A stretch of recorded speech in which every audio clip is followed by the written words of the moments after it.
আজকে ফ্রাইডেতে রাফসানকে ট্রেন দেখাতে লাকসাম জাংশনের উদ্দেশ্যে বেরিয়ে পড়ি বাইক নিয়ে।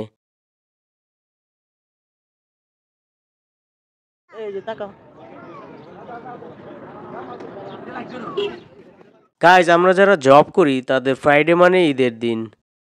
তো কিছুক্ষণ শ্যুট নিয়ে নেই, আর ওদিকে রাফসান পাথর কুড়িয়ে কুড়িয়ে পুকুরে ফেলে আনন্দ করে।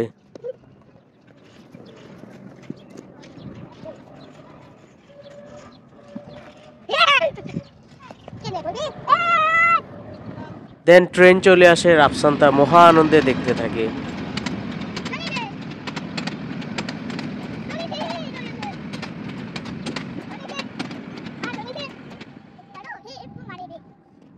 খুশিতে এদিকে রাফসান কিছুক্ষণ চাইনিজ ভাষায় কথা বলে নেয়।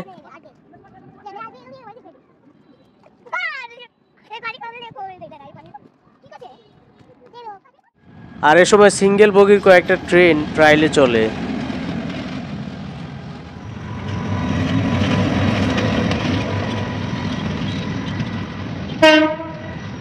দেন ট্রেন দেখা শেষে বাপ ছেলে বাসায় ফিরি।